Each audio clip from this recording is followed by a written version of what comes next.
Մերձավոր Արևելքում լարվածությունը նոր մակարդակի է հասել։ Իրանը հաստատել է Լարիջանի մահն ու հայտարարել արյունոտ վրեժի մասին, պատասխանը չի ուշացել։ Ռազմական օդանավ հայկական երկնքում, պաշտոնապես դիվանագիտական նպատակով, իսկ փորձագետների պնդմամբ այլ նկրտումներով։ Ուժեղ խաղաղություն Սամվել Կարապետյանի առաջնորդած Ուժեղ Հայաստան կուսակցությունը ներկայացրել է իր անվտանգային ծրագիրը։ Բարելավումներ թե նոր մարտահրավերներ, ապրիլից կենսաթոշակներն ու նպաստները կավելանան, վճարումները կդառնան ամբողջությամբ անկանխիկ։ Բժշկական կենտրոններում տնօրեն կարող են նշանակվել նաև բժշկական կրթություն չունեցողները, փորձագետները նախագիծը խնդրահարույց են համարում։ Սկանդալ Վեդիի բժշկական կենտրոնում տնօրենի կողմից պետական միջոցների հնարավոր վատնումը կապվում է մոլախաղերի հետ։ Բռնության ենթարկված 1 տարեկան 2 ամսական երեխայի առողջական վիճակում գրանցվել է դրական տեղաշարժ, խորթ-մոր խափանման միջոցը կալանքն է։ Եթերում ժամի գլխավոր թողարկումն է, տաղավարում Գայանե Անտինյանն է, բարև ձեզ։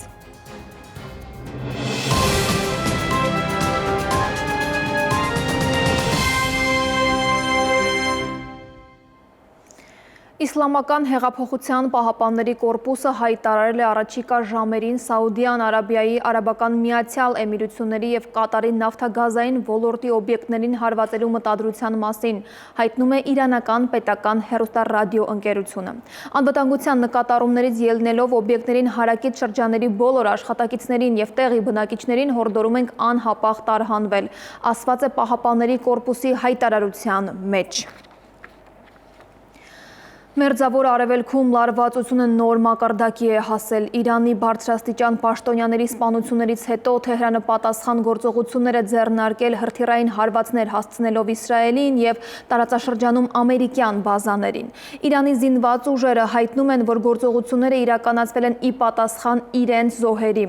Այս զարգացումները ըստ մասնագետների կարող են խիստ ազդեցություն ունենալ ոչ միայն Մերձավոր Արևելքի, այլ նաև ամբողջ աշխարհի քաղաքական և ռազմական իրավիճակի վրա։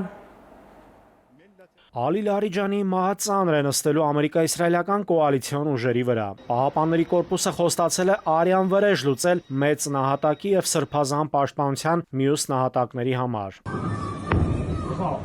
Ռուսաստանի նախագահի մամուլի քարտուղար Դմիտրի Պեսկովն է անդրադարձել Լարիջանի սպանությանը, հայտնելով Ռուսաստանը վճռականորեն դատապարտում է ինքնիշխան Իրանի ղեկավարության ներկայացուցիչների առողջությանը վնաս հասցնելուն ուղղված գործողությունները, առավել ևս նրանց սպանությունը։ Օրվա ընթացքում տեղեկություն տարածվեց նաև, որ Իրանի հետախուզության նախարար Իսմայիլ Խաթիբը սպանվել է։ Իսրայելի պաշտպանության նախարարը հայտնել է, որ վերջինս սպանվել է մարտի 18-ի գիշերը Թեհրանում գտնվող իր տան վրա հարձակման ժամանակ։ Իրանի զինված ուժերը հարվածել են Մերձավոր Արևելքում գտնվող ամերիկյան բոլոր բազաներին։ Թիրախավորում է Միացյալ Նահանգների եւ ընդհանրապես համաշխարհային էներգետիկ կենտրոնների, ինչը լրջագույն ճգնաժամ է առաջացնում։ Ես կարծում եմ, որ շարունակման դեպքում ավելի մեծ ճգնաժամ կարող է առաջացնել համաշխարհային տնտեսության մեջ, ինչը այս պարագայում Իրանի համար ռազմավարական հաջողություն է, որը պետք է ենթադրի տնտեսական եւ էներգետիկ ճգնաժամը ծառայեցնել ռազմավարական հաղթաթուղթ որպես։ Իսլամական հեղափոխության պահապանների կորպուսը տեղեկություն տարածեց, որ հրթիռային հարվածներ է հասցրել Թել Ավիվի, Բիրշեբայի, Հայֆայի եւ Աքրայի վրա։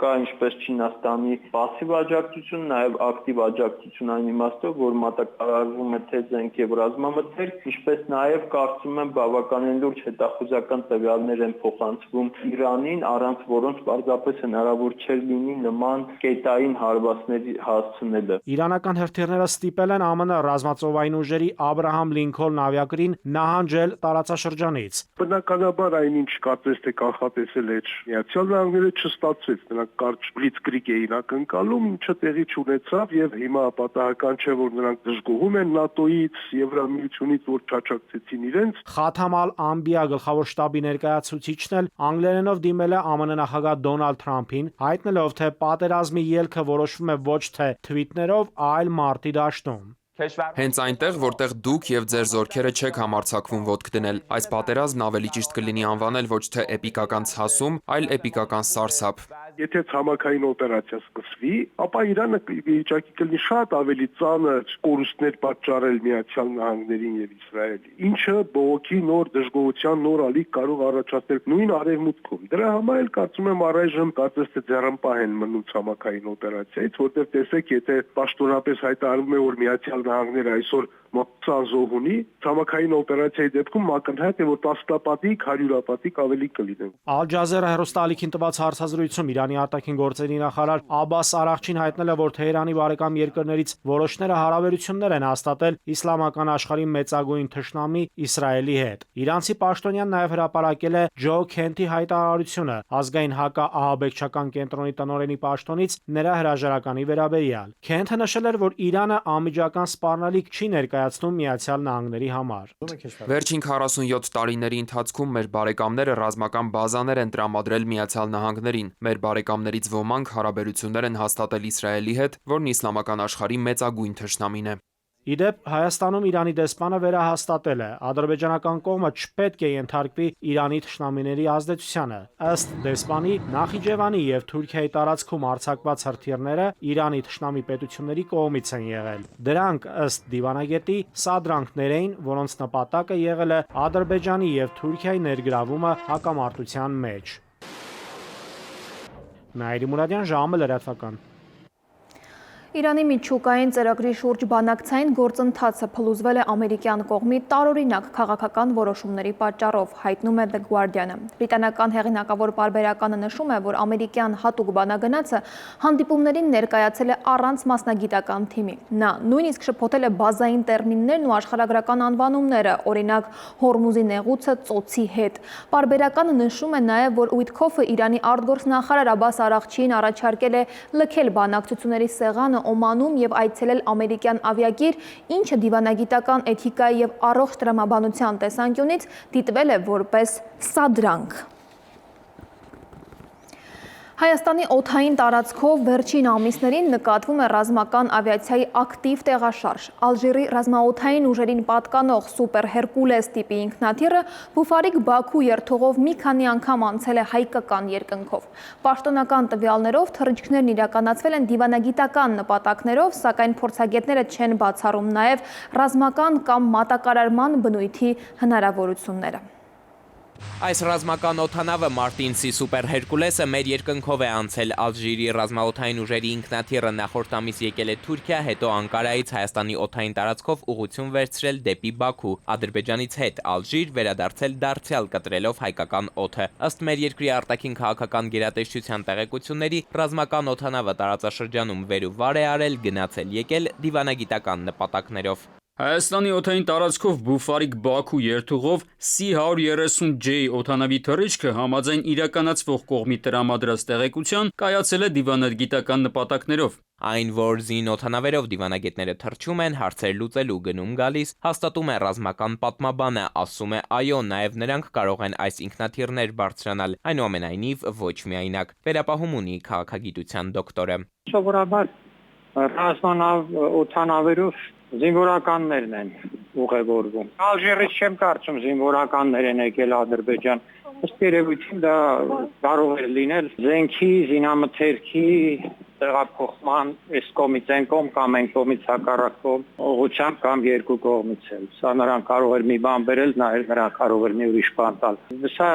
այսպես ասենք, նորմալ ենթադրություններ են։ Սովորաբար դա է, ուրիշ չպետք է լինի։ Վերջին 3 ամսվա ընթացքում այս էլ երկրորդ անգամ էր դեպի Բաքու մեր երկնակամարով ռազմական օդանավ թռչում։ Առաջինը անցած դեկտեմբերի սկզբին էր ինքնաթիռը Եգիպտոսից, եկել էր նույն օրը հետ դարձել, կրկին ճանապարհը հարթելով Հայաստանի օդային տարածքով։ Ընդ որում Կահիրեի օդուժի մեկ այլ ինքնաթիռ էլ նախորդ տարվա գարնանը մեր երկրով Ղրղզստան էր գնացել, բայց ընթացքում դարձյալ վայրեջք կատարելով Ադրբեջանում։ Այդ ժամանակ էլ արտգործնախարարությունից լրատվամիջոցներին հայտնել են, թե առաջինի դեպքում թռիչքն իրականացրած օդանավն ուղևորատար է եղել, տեղափոխելով մասնավոր այցով Ադրբեջան մեկնող բարձրաստիճան պաշտոնյայի, մյուս չվերթի մասով էլ տեղեկացրել, որ թռիչքն իրականացրել են զորավարժությունների մասնակցելու նպատակով, սակայն համացանցում մինչև այս պահը տեղեկություն չկա 2025-ին Ղրղզստանում անցկացված որևէ զորավարժության մասին, որին եգիպտացի զինվորականներ են մասնակցել։ Շատ ինքնաթիռներ են Ադրբեջան վայրեջք կատարում ռազմական տրանսպորտային ինքնաթիռներ տարբեր երկրներից, այդ թվում ՆԱՏՕ-ի անդամ երկրներից, Եվ հաճախ մենք իմանում ենք, որ տեղափոխել են զենք, զինամթերք։ Եթե Ալժիրը զենք է տվել, ում դեմ էլ պետք լինի օգտագործվի։ Բայց Ալժիրը հաստատ զենք չի տա Իրանի դեմ օգտագործելու համար։ Հանրահայտ է աշխարհի բաց աչքին խաղաղություն խաղացող Ալիևը զինվում է մինչև ատամները, լցնում ռազմապահեստը, անգամներով ավելացնում այս ոլորտի բյուջեն, բայց Հարավային Կովկասում չպարզած հարցերն ավելի շատ են հենց մեզ հետ, որ նաև խաղաղության են իբր թե ձգտում, եւ փորձագետն ասում է, Բաքվում պատրաստվում են հնարավոր բոլոր տեսակի զարգացումներին։ Ում դեմ ուզի նրա դեմ էլ կօգտագործի։ Բոլոր ճակատներն էլ Ադրբեջանի այսօր կիսաքնած վիճակում են, եւ իրանական ճակատը, եւ հայկական ճակատը եւ ինչ որտեղ ռուսական ճակատը։ Այս երեք ճակատներն էլ բավական վտանգավոր են Ադրբեջանի համար։ Եվ վաղը մյուսում ամեն ինչ կարող է լինել եւ նրան էլ կարող են դրդել, որպեսզի այս կամ այն ուղղությամբ գործողություններ սկսի։ Մենք էլ միշտ կանք որպես թիրախ Ադրբեջանի համար։ Ամենահարմար պահին մեզ հարվածելու է։ Չնայելով ոչ մի թղթի ստորագրության Իդեպ, օրերս համացանցում դարձյալ տարածվել էր Ալիևի խոսքը, թե Հայաստանի օդային տարածքն Ադրբեջանն օգտագործում է առանց մեր թույլտվության, քանի որ դա միջազգային ավիացիոն համաձայնագրերով իրենց իրավունքն է։ Սա նոր հայտարարություն չէ, դեռ 2022-ին է այս պնդումն արել Բաքվի բռնապետը։ Էդուարդ Պողոսյան, ժամը լրատվական։ Մյուս թեմաները քիչ անց։ Ուժեղ խաղաղություն Սամվել Կարապետյանի առաջնորդած Ուժեղ Հայաստան կուսակցությունը ներկայացրել է իր անվտանգային ծրագիրը։ Բարելավումներ թե նոր մարտահրավերներ, ապրիլից կենսաթոշակներն ու նպաստները կավելանան, վճարումները կդառնան ամբողջությամբ անկանխիկ։ Բժշկական կենտրոններում տնօրեն կարող են նշանակվել նաև բժշկական կրթություն չունեցողները, փորձագետները նախագիծը խնդրահարույց են համարում։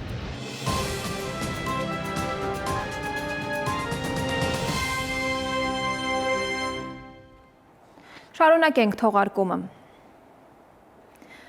Իրանին հասցված հարվածներն արդեն իսկ շրջակա միջավայրի աղտոտում են առաջացրել, ինչը բնապահպանական հետևանքներ կունենա ամբողջ մերձավոր արևելքի համար, հայտարարել է Ռուսաստանի արտգործնախարարության պաշտոնական ներկայացուցիչը։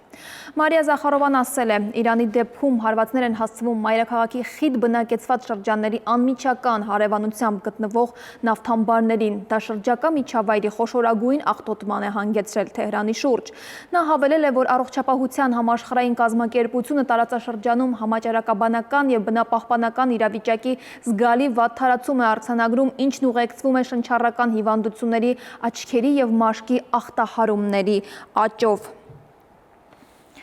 Եվրամիության առաջնորդները պատրաստվում են մարտի 19-ից 20-ը հանդիպել Բրյուսելում։ Օրակարգում աշխարհաքաղաքական ճգնաժամերն են ու համահունչ դիրքորոշում գտնելու հարցը։ Եվրոպական քաղաքականության կենտրոնի տնօրեն Ֆաբիան Ցուլեգին հայտարարել է, որ թեև Եվրոպան արդեն ազդարարել է, որ չի աջակցի Միացյալ Նահանգների նախագահ Դոնալդ Թրամփին Իրանի հետ կապված հակամարտությունում, առաջնորդները ստիպված կլինեն միասնաբար արձագանքել հնարավոր էներգետիկ ճգնաժամին, չքննարկելով Ռուսաստանի հետ երկխոսության վերականգնումն ավելի էժան գազի ներմուծման համար։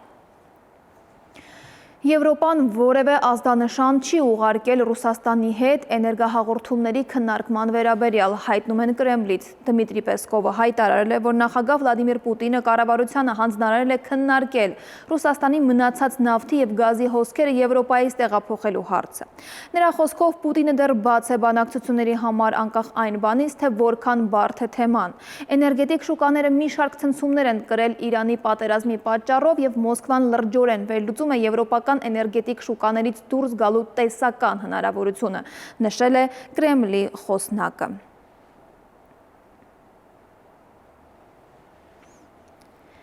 Հայաստանը պետք է դադարեցնի խաղաղություն աղերսելու քաղաքակիրթ քաղաքականությունը։ Սամվել Կարապետյանի ուղերձը փոխանցվել է արհեստական բանականությամբ գեներացված տեսաուղերձի միջոցով։ Ուժեղ Հայաստանը պաշտպանություն չի խնդրելու, այն կկառուցի սեփական ուժերով, թույլերը չեն կարող լռեցնել ուժեղներին, Հայաստանը չի կարող լռեցվել, այլևս թույլ չենք լինելու, նշել է Սամվել Կարապետյանը։ Նրա խոսքով խաղաղությունը ձեռք չի բերվում թուլությամբ, այլ ամրագրվում է ուժով։ Ժամանակն է ուժեղ խաղաղության։ Վաղը ուշ է լինելու։ Հանրահայտ կանոն է։ Պատերազմը գալիս է այնտեղ, որտեղ չկա ուժ։ Թույլ բանակը հրահրում է թշնամուն, իսկ ուժեղ բանակը պահպանում է խաղաղությունը։ Խաղաղությունը չեն աղերսում, այն պահում են ուժով։ Ես հաճախ եմ մտածում, ինչպես կառուցել այնպիսի Հայաստան, որտեղ ծառայության տարիքին հասնելը լինի վստահության, ոչ թե վախի պատճառ։ Իսրայելական հակամարտության շարունակությունը Հայաստանի տնտեսության համար արդեն զգալի հետևանքներ է առաջացնում։ Լուրջ խնդիրներ են գրանցվում լոգիստիկ ուղղությունների եւ ապրանքաշրջանառության ոլորտում։ Վերին Լարսը եւ Իրանի ուղղությունը երկրի ներմուծման եւ արտահանման կարևոր հանգույցներն են ու պատերազմն արդեն սկսում է ազդել ապրանքների տեղաշարժի վրա։ Մասնագետները նախազգուշացնում են, որ պատերազմի ձգձգումը կարող է հանգեցնել երկարաժամկետ բացասական ազդեցությունների։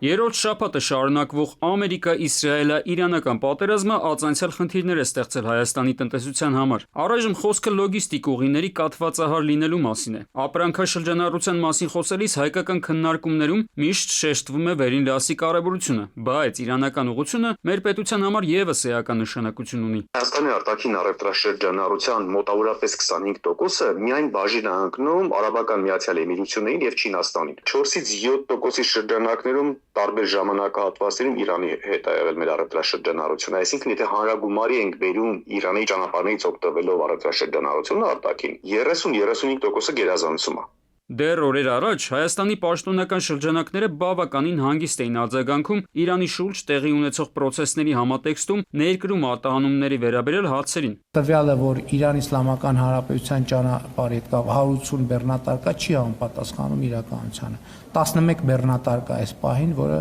շատ սովորական եւ ամենօրյա իրադրություն է։ Արտակարգության որևէ առիթ չեմ տեսնում, ամեն ինչ աշխատում է բնականon ռեժիմում։ Մասնագետները սակայն նշում են, որ պատերազմը շարունակվելու դեպքում Հայաստանի տնտեսությունը կարող է բախվել երկարաժամկետ բացասական հետևանքների։ Հայաստանյան շուկաներում արդեն նկատվում է որոշ ապրանքների գների աճ, ինչպես նաև խնդիրներ այն ոլորտներում, որոնց աշխատանքը կապված է Իրանից ներկրվող հումքի հետ։ Երկու երկրների միջև ներմուծման արտահանման ծավալները փոքր չեն։ Երբ որ միանգամից Չինաստան պատվիրում ենք ու գալիս է Բանդարաբասից միանգամից ցամաքային ճանապարհով տրանսպորտային միջոցներով, այսինքն գալիս հասնում է Հայաստան բեռը։ Եթե կան խոշոր կորպորացիաներ, որոնք որ տարածաշրջանային իրենց ներկայացուցիչը պայմանականորեն գտնվում է Դուբայում, գալիս է Դուբայ հիմնական պահեզ, Դուբայից այնուհետև բաշխում է կատարվում։ Եվ շատ պատվերներ արդեն իսկ արգելափակված են, նույնիսկ Չինաստանում եւ Դուբայում պատվերները չեն տրվում, որովհետեւ գիտեն ճանապարհների հետ կապված խնդիրներ կա։ Գործարարները հիմա փնտրում են այլընտրանքային ճանապարհներ պատվիրված, բայց Իրան այդպես էլ չտեղափոխված բեռները Հայաստան հասցնելու համար։ Քննարկվում են մի քանի հնարավոր տարբերակներ, այսպես թե այնպես ակնհայտ է, որ երթուղու արժեքը ներառվելու է ապրանքների գնի մեջ։ Վերջին տարիներին Հայաստանից պղնձի եւ մոլիբդենի հիմնական գնորդը Չինաստանն է, եւ օգտակար այդ հանածոյի արտահանումը եւս իրականացվում է Իրանի տարածքով։ Կան տեղեկություններ, որ հիմա արդեն հանքանյութի կորզված պաշար կա, որը պատրաստ է արտահանման, բայց հասկանալի պատճառներով process-ն առայժմ կանգնած է։ Ապրանքներ, որոնք որ ցամաքային ճանապարհով հնարավոր կլինի փոխարինել, բայց կա երկու ճանապարհ, կա Ռուսաստան, Ռուսաստանից Վրաստանի միջոցով գա Հայաստան, կամ թեքի Ադրբեջանի միջոցով գա Հայաստան։ Բնականաբար խաղաղության օրակարգը առաջ մղելու համար կօգտագործեն այդ հնարքը, որպեսզի ցույց տան իբր թե Ադրբեջանի հետ մենք ունենք բարիդրացիական հարաբերություններ։ Փորձագետների կարծիքով պատերազմի ձգձգման դեպքում պետությունը պետք է նախաձեռնի հանդիպումներ բիզնեսմենների հետ, լոգիստիկ պրոցեսները համակարգելու համար։ Հակառակ դեպքում հետագայում սպառողական շուկաներում շատ բարդ է լինելու զսպել գնաճային ռիսկերը։ Արմեն Աթալյան, ժամը լրատվական։ Կառավարությունը ցանկանում է, որ Արցախից բռնի տեղահանված քաղաքացիները դուրս գան փնտրտուքներից, վարչապետի խոսքով տնավորվեն Հայաստանում, ստանան քաղաքացիություն, այստեղ մնան հարատև։ Այս մասին Նիկոլ Փաշինյանը հայտարարել է բռնատեղահանվածների հիմնախնդիրների վերաբերյալ քաղաքասարակության հետ հրավիրված համաժողովում։ Նա նաև նշել է, թե այն գումարները, որոնք 2023 թվականից սկսած դուրս են գրել պետբյուջեից հոգալու տեղահանվածների կարիքները, գործադիրում համոզված են մի մասը տեղ հասել է, երբեմն գուցե ոչ ամենաբարձր ճշգրտությամբ։ Կարևոր մի հանգամանք կա այս ընթացքում տարբեր ձևաչափերով ես հանդիպել եմ եւ ումից հարց եմ ստացել Ղարաբաղից տեղահանված մեր հայրենակիցների մասին է խոսքը, ես այս նույն կերպ պատասխանել եմ։ Մի X պահից այդ պատասխանները դարձել են հրապարակային։ Ինչ են X պահից դարձել հրապարակային, որովհետեւ մեզ համար էլ ա եղել մտածումների փուլ։ Մենք էլ ենք մտածել։ Մենք էլ ենք փորձել հասկանալ, թե որն է հարցը, որին պետք է պատասխանենք, եւ հարցը ձևակերպելուց հետո որն է վերջո այդ հարցի ճիշտ պատասխանը, որ เป զի մենք ի վերջո կարողանանք մի հանգրվանի հասնել։ Գործադիրն առաջարկում է սահմանափակել պետական բարձրաստիճան պաշտոնյաների եւ նրանց ընտանիքների անդամների հետ փոխկապակցված ընկերությունների մասնակցությունը պետգնումներին։ Փոխկապակցված կհամարվեն պաշտոնյայի ամուսինը, պաշտոնյայի կամ նրա ամուսնու զավակը, ծնողը, քույրը, եղբայրը, համատեղ բնակվող անձը։ Ընկերությունների փոխկապակցվածության արգելքի խախտման դեպքերը կքննի կոռուպցիայի կանխարգելման հանձնաժողովը։ Խախտումների դեպքում պատվիրատուն պայմանագիրը միակողմանիորեն կլուծի, իսկ ընկերությունը պատվիրատուին կվճարի պայմանագրի շրջանակներում վճարված գումարի 20%-ը։ Պետգնումների ոլորտում չարաշահումների սլաքը հիմնականում համայնքի ղեկավարների ուղղությամբ է։ Դեպքեր են եղել, երբ համայնքի ղեկավարը միլիարդավոր դրամների պայմանագիր է կնքած եղել իր հետ փոխկապակցված անձի հետ։ Ֆինանսների նախարարության պաշտոնյաներն ընդունել են, որ օրինագիծը մասնակի կարող է կարգավորել պետգնումների ոլորտը։ Սա լուծում չէ ամբողջական։ Գուցե ինչ-որ չափով փոփոխ ես չեմ բացառում, ինչ-որ չափով դրական, բայց սա ամբողջական լուծում չի եւ սի հակում ունեցողը վստահ եմ կդիմի իր գործընկեր նախարարին, որտեղ իր հետ փոխկապակցված անձը մասնակցում է պետական գնում։ Ես կարող եմ համաձայնվել ձեզ հետ, որ այս փոփոխությունը, որը մենք անում ենք, մեր բոլոր հարցերը բոլոր ուղղություններով չի լուծելու եւ դա նպատակ էլ չունի, այսինքն մենք տեսել ենք մի բան, որը կարող ենք ինչ-որ մի ձևով, ինչ-որ մի համակարգներ դնելով լուծել, այդ առաջարկով գնացել ենք։ Ապրիլից սոցիալական ոլորտում մեկնարկում է նոր փուլ։ Նախատեսվում է միաժամանակ ավելացնել կենսաթոշակների եւ նպաստների չափերը, ինչպես նաեւ ամբողջությամբ փոխել դրանց վճարման եղանակը անցնելով անկանխիկի։ Բարեփոխումները կոչված են պարզեցնել գործընթացը եւ բարձրացնել վերահսկելիությունը, սակայն մասնագետները զգուշացնում են, դրանց արդյունավետությունը մեծապես կախված է կիրառման մեխանիզմներից եւ հասանելիությունից բոլոր շահառուների համար։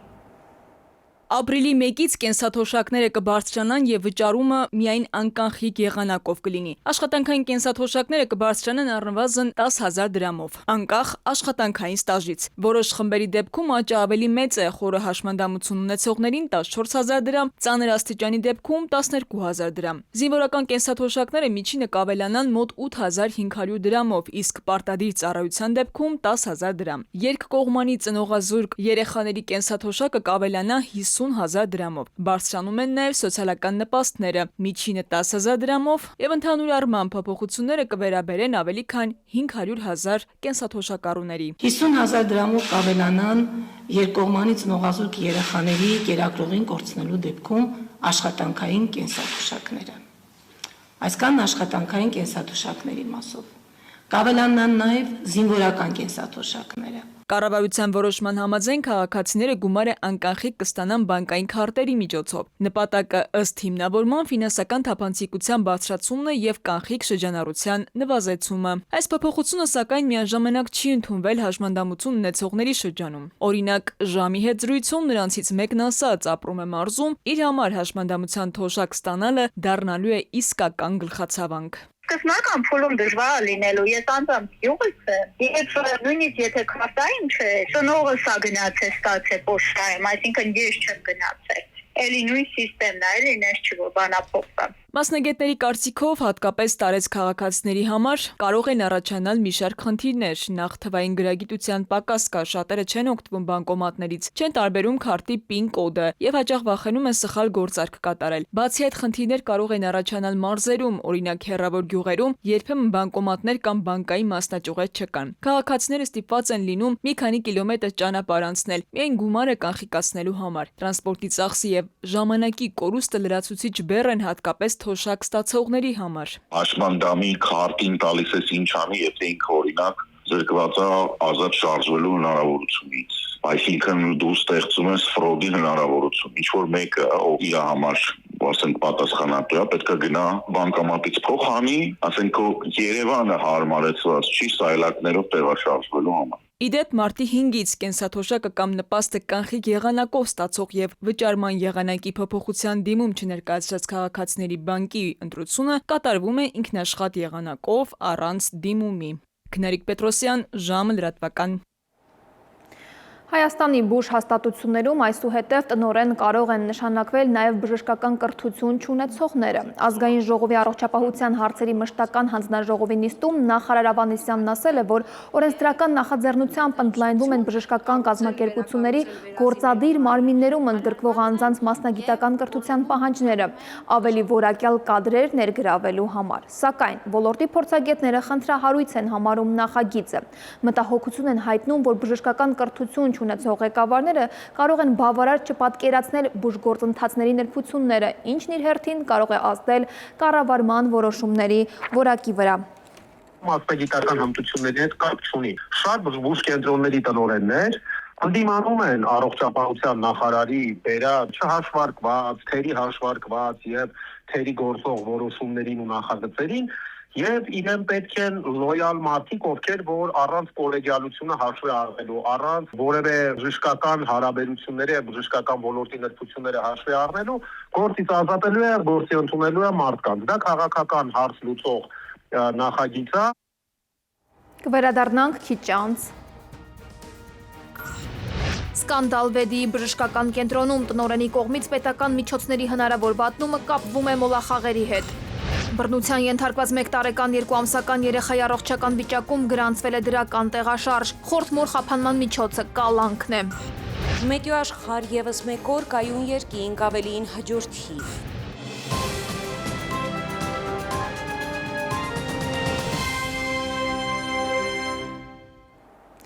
Շարունակենք թողարկումը։ Սոցիալական ցանցերում խոսքի ազատության սահմանները շարունակում են մնալ վիճահարույց։ Ատելության խոսքի դեպքերի աճին զուգահեռ իրավական գնահատականների անհամապատասխանությունը հաճախ առաջացնում է հարցեր թե քաղաքացիների, թե մասնագետների շրջանում։ Հիմնական խնդիրներից մեկն այն է, որ բացակայում են հստակ ուղեցույցներ կամ օրինակներ, որոնց վրա քաղաքացիները կարող են հենվել հասկանալու համար, թե երբ իրենց արտահայտությունը կարող է համարվել անընդունելի կամ դատապարտելի։ Համացանցում կամ այլ հարթակներում վիրավորական խոսքը կամ մեկնաբանությունը գնալով ավելի լուրջ մարտահրավեր է դառնում հասարակության համար, նկատում են մասնագետները։ Սոցիալական ցանցերի արագ զարգացումը հնարավորություն է տվել ազատ արտահայտվել, սակայն այդ ազատության հետ մեկտեղ հաճախ տարածվում են վիրավորանքներ, սպառնալիքներ եւ անհանդուրժողականություն տարածող արտահայտություններ։ Փաստաբանները ասում են, որ քաղաքացիները հաճախ բողոքում են, որ խոսքը մի դեպքում որպես ատելություն չի գնահատվում, մեկ այլ դեպքում նույն խոսքը կարող է համարվել ատելություն։ Նրանք նշում են, որ սոցցանցերում ատելության խոսքի գրառումները որոշ դեպքերում կամընտրական է կիրառվում եւ դատարաններում գործերը տարբեր ելքեր են ունենում։ Նույն խոսքը տարբեր անձանց կողմից արտահայտելու դեպքում մի դեպքում կարող է գնահատվել որպես ատելության խոսք, մի դեպքում չգնահատվել այդպիսին եւ այս տարբերակումը իրականում հենց ատելության խոսքի դեմ պայքարի ամենաթույլ տեղն է դառնում։ Կան գործեր, որ դատարան են ուղարկվել մեղադրական եզրակացությամբ եւ գրեթե նույն արտահայտությունները, որ հարթակներում կիրառվել են, որևէ հետևանք չի ունեցել։ Ատելության խոսքը կարող է դրսևորվել ինչպես բացահայտ վիրավորական գրառումներով, այնպես էլ քողարկված ձևերով, հեգնանքի կամ ենթատեքստային արտահայտությունների միջոցով։ Այս դեպքում հարց է առաջանում, որ կետից է սկսվում խոսքի ազատության եւ ատելության խոսքի տարբերակումը։ Մենք այս հարցում խնդիր ունենք, ասում են փաստաբանները, քանի որ չկա դրանց հստակ սահմանազատումը։ Մենք ինչպես ենք մեկնաբանելու խոսքի ազատության մեջ է մտնում անձի արտահայտածը, այս խոսքը պետք է քրեականացվի, թե դրա համար պետք է ենթարկվի անձը վարչական պատասխանատվության, թե զրպարտության համար մենք դիմենք քաղաքացիական դատարանով եւ քաղաքացիական գործի շրջանակներում։ Այս երևույթը իհարկե չի կարող չազդել մարդկանց հոգեվիճակի վրա։ Մասնագետները ասում են, որ այն ատելությունը, որը մարդիկ տեսնում կամ լսում են, կարող են իրենք էլ այն անգիտակցաբար շարունակել։ Կարող է նաեւ լինել գիտակցական մակարդակով, երբ որ ես տեսնում եմ, որ շրջակա միջավայրում բոլորը նույն ձևաչափով են, դա սկսում է ինձ վրազդել եւ ես նույնպես դա կիրառում եմ որպես միջոց սոցիումի հետ փոխազդեցում կառուցելու համար։ Սա կախված է թե մարդը ինչ կրթական աստիճան ունի, ինչ հոգեբանական հասունության աստիճան ունի։ Մասնագետները պնդում են, որ երևույթը կապված է մարդկանց ինքնագնահատականների, վախերի եւ այլ անհատական առանձնահատկությունների հետ։ Հոգեբանական տեսանկյունից բացատրություն կա, թե ինչու է անձը համացանցում ավելի ազատ արտահայտում ագրեսիան։ Մասնագետները պարզաբանում են, որ սոցցանցում մարդու դեմքը չի երևում եւ ավելի ազատ է արտահայտվում։ Երբ որ խոսքը սոցիալական ցանցերի մասին է գնում, այստեղ այլ մեխանիզմներ կարող են աշխատել, փոխհատուցման մեխանիզմներ, ագրեսիան թոթափելու մեխանիզմներ, այսինքն մարդը ուզում է թոթափել, այլ տեղեր չի կարող թոթափել, սոցիալական ցանցում թոթափում է։ Ի վերջո, խոսքի ազատությունը արժեք է, սակայն այն առավել արդյունավետ է այն դեպքում, երբ ուղեկցվում է պատասխանատվությամբ։ Մասնագետները հիշեցնում են, հանրային առողջ միջավայրի ձևավորումը սկսվում է հենց յուրաքանչյուրի խոսքից։ Դավիթ Թադևոսյան, ժամալրատվական։ Փարիզի նորաձևության շաբաթն այս տարի առանձնացավ նաև հայկական ներկայությամբ։ Պատմական օպերա Գաղնիայում ներկայացվեց բացառիկ ցուցադրություն, որտեղ միավորվեցին երկու հայկական լյուքս բրենդներ՝ The Muse և Ժաղդան Դաղմենին։ Հայկական երկու բրենդներն առաջարկում են նոր հայացք ժամանակակից կուտյուրին և մշակութային ժառանգությանը։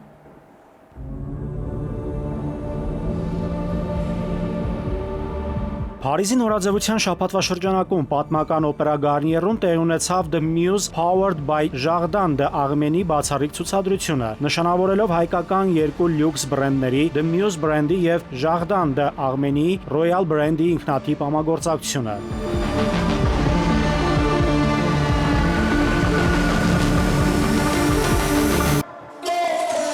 Կանանց հագուստի նոր 2026-27 աշուն ձմեռ հավաքածուն ներկայացվել է որպես ստեղծարար երկխոսություն Ժաղդան Դաղմենի և The Muse-ի աշխարհների միջև, որտեղ միահյուսվում են կուտյուրը, ինքնատիպ գործվածքների և ֆակտուրաների մշակույթն ու ապրելու արվեստը։ Դիզայներ Մանե Խաչատրյանի հիմնադրած The Muse բրենդը դարձել է հայկական նորաձևության առաջին տներից մեկը, որն իր հավաքածուները ներկայացրել է Միլանում, Փարիզում և Նյու Յորքում։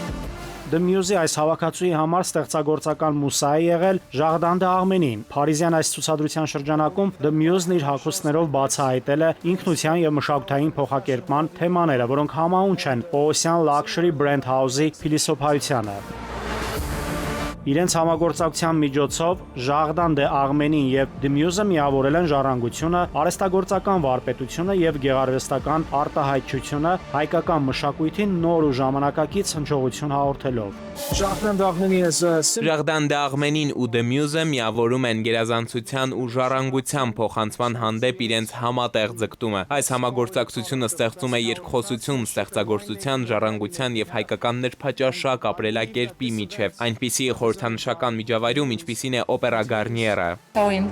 Ժաղդան Դաղմենիի հետ այս համագործակցությունը մարմնավորում է The Muse-ի ոգին, հայկական կենդանի ժառանգությունը, որը արտահայտվում է ժամանակակից կուտյուրի միջոցով։ The Muse-ի փարիզյան ցուցադրության գործընկեր Ժաղդան Դաղմենին հայկական ժառանգության նրբաճաշակ և ժամանակակից մեկնաբանությունը։ Royal Brand-ին բարձրակարգ ալկոհոլային խմիչքների միանգամայն նոր կատեգորիա է։ Ժաղդան Դաղմենին պատրաստվում է հայկական էնդեմիկ ոսկեհատ խաղողից և անցնում է հասունացման յուրահատուկ գործընթաց, համադրելով ավանդական ու նորարար մեթոդները։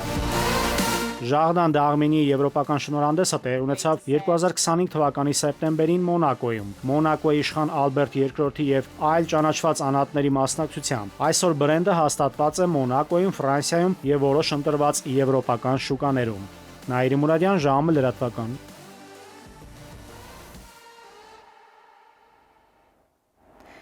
Երևան Մեղրի ճանապարհին ճանապարհատրանսպորտային պատահար է տեղի ունեցել, մեքենան գլորվել է ձորը, կան զոհեր։ Օրվա կարևոր թեմաները մեկտեղել է Արմեն Աթալյանը։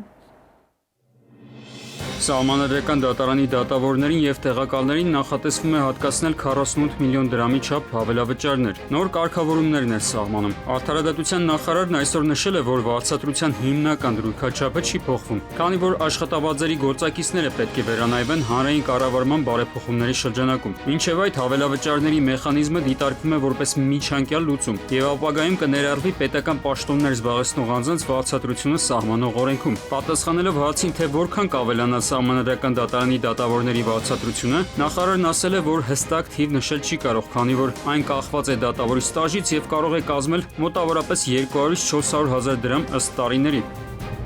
Պետական եկամուտների կոմիտեն անցած ամսվա ընթացքում ստուգումների արդյունքում արձանագրել է ՀԴՄ կիրառման կանոնների խախտման 381 դեպք, որոնց համար ընդհանուր առմամբ սահմանել է շուրջ 171 միլիոն դրամ տուգանք։ Խախտումները հիմնականում գրանցվել են մթերային խանութներում, մրգի եւ բանջարեղենի առևտրում, հանրային սննդի, ինչպես նաեւ հագուստի եւ փոշիկի վաճառքի ոլորտներում։ Միաժամանակ հայտնաբերվել է 194 չձևակերպված աշխատող, իսկ տուգանքների ընդհանուր չափը կազմել է 48 միլիոն դրամ։ Այս խախտումներն էլ առավելապես վերաբերում են հանրային սննդի, մթերային առևտրի եւ շինարարության ոլորտներին։ Անկախիկ գործառույթների մասին օրենքի պահանջների խախտման հետ կապված էլ արձանագրվել է 20 դեպք, որի արդյունքում հարկ վճարողներին տուգանել են 7.2 միլիոն դրամով։ Բռնության հետևանքով կլինիկական մահ տարած մեկամյա երեխայի առողջական վիճակում դրական տեղաշարժ կա։ Նա բժիշկների հսկողության տակ է։ Առողջապահության նախարարը վստահեցրել է, որ անձամբ է ամեն օր հետաքրքրվում երեխայի վիճակով եւ բացր է գնահատում բժշկական անձնակազմի աշխատանքը, որի շնորհիվ հաջողվել է փրկել երեխայի կյանքը։ Ավելի վաղ տեղեկություն եղավ, որ Երևանում 1 տարեկան 2 ամսական երեխայի սպանության փորձի կասկածանքով կալանավորվել է նրա 38-ամյա խոտ մայրը։ Դատախազության տվյալներով երեխայի նկատմամբ շուրջ 1.5 ամիս պարբերաբար բռնություն է գործադրվել, իսկ մարտի 15-ին կատարվել է ապօրինի կյանքից զրկելու փորձ։ Դեպքից հետո երեխան կլինիկական մահ ախտորոշմամբ տեղափոխվել է Երևանի Արաբկիր բժշկական կենտրոն։ Քննչական կոմիտեում հարուցվել է քրեական վարույթ սպանության փորձի հատկանիշներով։ Սկանդալ Վեդիի բժշկական կենտրոնում տնօրենի կողմից պետական միջոցների հնարավոր վատնումը կապվում է մոլախաղերի հետ։ Առողջապահության նախարարն այսօր խոսել է դեպքի մասին եւ նշել, որ կա քրեական վարույթ, ինչը գնահատում է որպես ծայրահեղ լուրջ խնդիր։ Դեպքի արդյունքում առողջապահական համակարգում վերահսկողության բացեր են ֆիքսվել։ Նախարարի խոսքով հիվանդանոցներում տնօրենների ֆինանսական եւ բանկային հոսքերի վերահսկման մեխանիզմների վերանայման process են սկսել։ Ավանեսյանը վստահեցրել է, որ Վեդիի բժշկական կենտրոնի բոլոր աշխատակիցների աշխատավարձերը վճարված են։ Հուշհաստատությունը գործում է բնականոն ռեժիմով, նշանակված է նոր ժամանակավոր ղեկավար, իսկ գործընթացը գտնվում է նախարարության անմիջական վերահսկողության տակ։ Նախարարը նաև նշել է, որ իրավապահ մարմինների հետ շարունակում են համատեղ աշխատել Վեդիի բժշկական կենտրոնի կորցրած գումարները վերադարձնելու համար։ Արմեն Նաթալյան, ժամը-լրատվական։ Եղանակի տեսությունը կներկայացնի Լիլի Հովերը։